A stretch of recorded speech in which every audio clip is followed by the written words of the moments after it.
C'est pour faire peau neuve. On s'est dit qu'au bout de 10 ans, on a quand même une petite expérience. Comment ajuster? Et vous savez que l'infrastructure est un relais important dans la culture. On a un manque d'infrastructures. Le peu d'infrastructures que nous avons, comment les maintenir, comment les améliorer et comment offrir plus d'espace à la créativité. C'est amélioration, progression et correction en fait. Pour la rénovation, déjà il faut féliciter Donko Nimaya parce que, comme je disais, l'infrastructure est quelque chose de difficile dans l'espace contemporain créatif. Beaucoup de bailleurs ne s'investissent pas dans le béton, ils en ont peur. C'est très rare les subventions sur le bâtiment, d'une manière générale. Alors que pour nous, l'infrastructure est un maillon essentiel de la créativité. Donc Donko Nimaya a eu cette intelligence de ne pas avoir peur d'avoir un volet pour les centres culturels.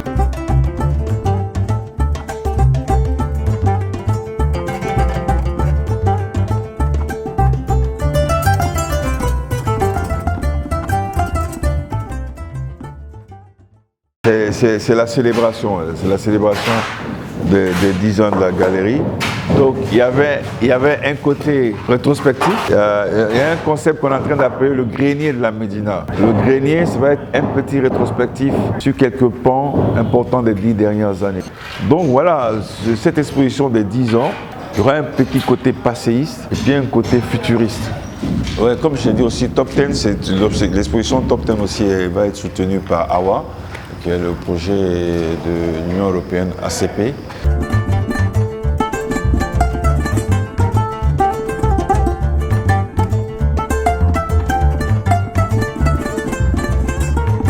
C'est un concept un peu en structuration, le concept de galerie culturelle. Parce que la notion de galerie, malheureusement aussi, c'est une connotation marchande, commerciale. Alors que nous, malheureusement, enfin, ou heureusement, on n'a pas l'esprit mercantile jusqu'à un certain niveau. C'est pourquoi on fait beaucoup de projets expérimentaux qui ne nécessitent pas forcément... Mais en même temps, il faut penser à ce côté. Mais je pense que, puisque le Mali n'a pas assez d'infrastructures, donc il ne faut pas être fermé à une seule discipline, il faut avoir la capacité d'offrir, il faut décloisonner les disciplines.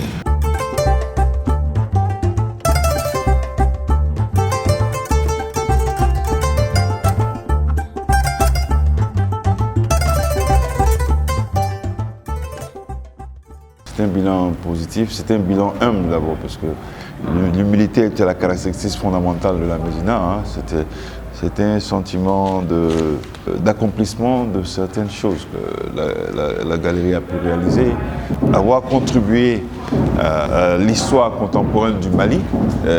Pour nous, ça c'était important parce que, par exemple, avoir exposé la Cadillac du président de la République ici, qui a ensuite qu'on a donné cet objet, cette voiture au mémorial, avoir exposé pour la première fois les 3 Grammy de Ali Farka Touré, et avoir restitué la bataille de Kona à la Médina, avoir été un site officiel des rencontres photographiques, avoir été une des premières institutions africaines à être à la Documenta.